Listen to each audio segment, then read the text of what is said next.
Assalamualaikum warahmatullahi wabarakatuh. Alhamdulillah, puji syukur kita panjatkan kehadirat Allah Subhanahu wa Ta'ala, Tuhan semesta alam.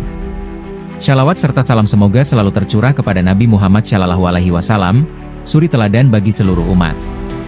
Selamat datang di channel ini, tempat kita bersama-sama belajar, memperdalam ilmu agama, dan menguatkan keimanan. Insya Allah, setiap konten di sini akan menginspirasi dan mengingatkan kita untuk terus mendekat kepada Allah Subhanahu wa Ta'ala.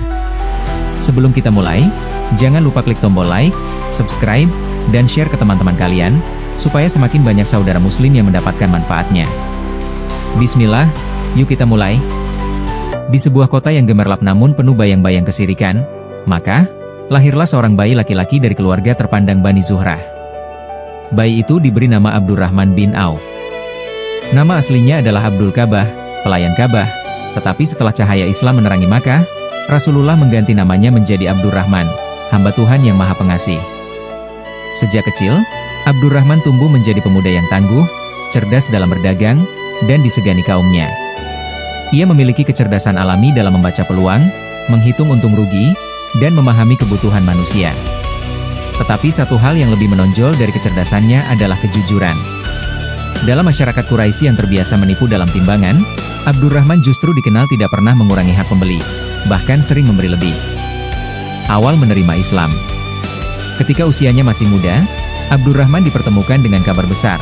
Seorang laki-laki bernama Muhammad bin Abdullah telah mengaku sebagai utusan Allah. Awalnya ia mengamati dengan hati-hati. Namun setelah mendengar ayat-ayat Al-Quran dan melihat akhlak Rasulullah, hatinya luluh. Ia adalah salah satu dari 8 orang pertama yang memeluk Islam, dan bergabung dalam lingkaran kecil para sahabat awal seperti Abu Bakar, Utsman, dan Ali. Keputusannya tidak mudah. Masyarakat Quraisy marah kepada siapapun yang mengikuti ajaran tauhid. Para pedagang muslim diancam, diasingkan, bahkan diputus jalur bisnisnya. Tetapi Abdurrahman tidak gentar. Ia lebih memilih kehilangan harta daripada kehilangan iman. Hijrah dan momen, pasar tanpa modal. Ketika tekanan semakin keras, Rasulullah memerintahkan kaum muslimin untuk hijrah ke Madinah. Abdurrahman ikut serta dalam rombongan tersebut. Ia meninggalkan rumah, tanah, dan seluruh kekayaannya di Makkah. Ia tiba di Madinah tanpa membawa 1 dinar pun. Saat tiba di Madinah, Rasulullah mempersaudarakan kaum Muhajirin, pendatang dari Makkah, dengan kaum Ansyar, penduduk Madinah. Abdurrahman dipersaudarakan dengan Sa'id bin Rabi, seorang Ansyar yang sangat dermawan dan kaya raya. Sa'id berkata kepadanya, "Wahai saudaraku, aku memiliki 2 kebun, pilihlah salah satu untukmu. Aku juga punya 2 istri, jika engkau mau aku ceraikan 1 dan setelah masa iddah selesai, engkau boleh menikahinya." Tetapi Abdurrahman menjawab dengan senyum penuh harga diri, "Semoga Allah memberkahimu dalam harta dan keluargamu. Tunjukkan saja kepadaku di mana pasar." Kalimat sederhana itu menjadi awal dari kejayaan finansialnya di Madinah. Dagang dengan etika dan barakah. Abdurrahman memulai bisnisnya tanpa modal, hanya bermodalkan kejujuran, kerja keras, dan doa. Ia mulai berdagang dengan barang-barang kecil, keju, mentega, kurma, lalu menggandakan keuntungan sedikit demi sedikit. Ia tidak pernah menipu, tidak menimbun, dan tidak menekan harga seenaknya. Justru kejujuran itulah yang membuat orang-orang Madinah mempercayainya. Dalam waktu singkat, Abdurrahman berhasil membangun jaringan perdagangan yang luas.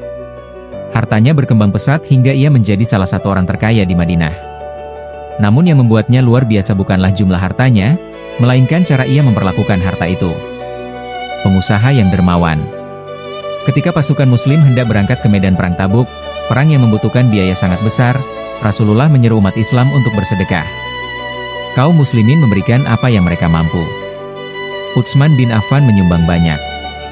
Namun Abdurrahman juga datang dengan jumlah yang tak kalah mengagumkan, 200 ukiah emas, setara dengan ratusan juta jika dihitung dengan nilai sekarang. Rasulullah bersabda, "Apapun yang dilakukan Abdurrahman bin Auf setelah hari ini, tidak akan membahayakannya. Itu adalah doa dan pujian agung." Kekayaan Abdurrahman bukanlah beban, melainkan alat untuk berjuang di jalan Allah. Abdurrahman tidak hanya menyumbang untuk perang. Ia sering membebaskan budak, menanggung hidup para janda sahabat, dan bahkan memberi pinjaman tanpa bunga kepada mereka yang kesulitan. Dalam beberapa riwayat, ia pernah menyedekahkan 700 unta beserta muatannya untuk kepentingan umat Islam. Hidup sederhana, hati lapang. Meskipun kaya raya, Abdurrahman hidup sederhana. Ia tidak pernah membangun istana megah. Ketika makanan lezat dihidangkan di hadapannya, ia menangis. Ketika ditanya mengapa, ia menjawab, "Mus'ab bin Umair, sahabat terbaik kami, gugur dalam keadaan mengenakan kain yang bahkan tidak cukup menutupi tubuhnya. Sedangkan aku sekarang, aku takut Allah telah memberi kami semua kenikmatan dunia, dan mengurangi kenikmatan akhirat kami." Tangisnya bukan tangis orang miskin, tapi tangis orang beriman yang takut hartanya menjadi penghalang menuju surga. Sahabat yang terjamin surga. Abdurrahman bin Auf adalah salah satu dari 10 sahabat yang dijamin masuk surga, Al-Asyarah Al-Mubashirah. Ia dikenal bukan hanya karena kekayaannya, tetapi juga kejujurannya, kezuhudannya, dan keteguhannya dalam berjuang bersama Rasulullah di hampir semua peperangan besar, Badar, Uhud, Handak, dan lainnya. Pada perang Uhud, Abdurrahman terluka parah. Lebih dari 20 luka menghantam tubuhnya, bahkan beberapa giginya tanggal. Namun ia tidak pernah mundur dari medan jihad. Kekayaan tidak membuatnya lemah, justru menjadi alat perjuangan. Tidak bisa miskin. Ada satu kalimat populer dari para ulama sejarah tentang dirinya. Abdurrahman bin Auf tidak bisa miskin. Kalimat itu bukan sihir, bukan keberuntungan semata. Tapi karena setiap harta yang keluar darinya kembali dengan barakah yang lebih besar. Ia pandai berdagang, tapi lebih pandai lagi bersyukur dan berbagi. Setiap kali ia kehilangan harta karena sedekah, Allah menggantinya dengan yang lebih banyak. Inilah cerminan nyata dari firman Allah dalam Al-Quran. Apa saja yang kamu infakkan di jalan Allah, niscaya Allah akan menggantinya, dan dialah sebaik-baik pemberi rezeki. Quran Surat Saba, 39. Wafat dan warisan. Menjelang akhir hayatnya, Abdurrahman bin Auf masih tetap rendah hati. Ia tidak pernah merasa dirinya lebih tinggi dari sahabat lain. Ia sering meminta nasihat kepada Umar bin Khattab, bahkan meskipun Umar pernah menunjuknya sebagai anggota syura, dewan kecil yang menentukan khalifah setelah Umar wafat. Ketika Abdurrahman meninggal dunia pada tahun 32 sekitar 652 M, Madinah bersedih. Ia dimakamkan di Baqi, dan para sahabat besar ikut mensyalatinya. Diriwayatkan bahwa ia meninggalkan harta dalam jumlah luar biasa besar. Bahkan saat warisannya dibagikan, setiap istrinya mendapatkan 80.000 dinar emas.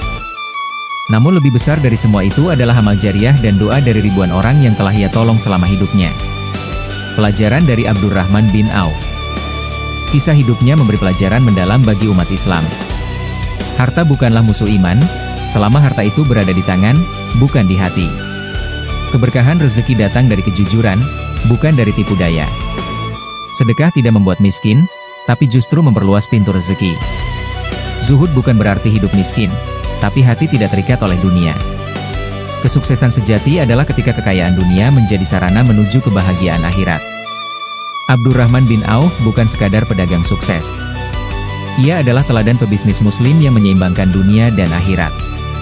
Ia membuktikan bahwa menjadi kaya bukanlah dosa, selama kekayaan itu tidak melalaikan dari mengingat Allah dan berjuang di jalannya. Harta yang ia peroleh bukan hasil tipu muslihat, melainkan buah dari kejujuran, kerja keras, dan keberkahan. Dan di balik semua itu, ia tidak pernah lupa bahwa semua milik Allah. Maka pantaslah jika namanya diabadikan dalam sejarah Islam sebagai sahabat Nabi yang tidak bisa miskin.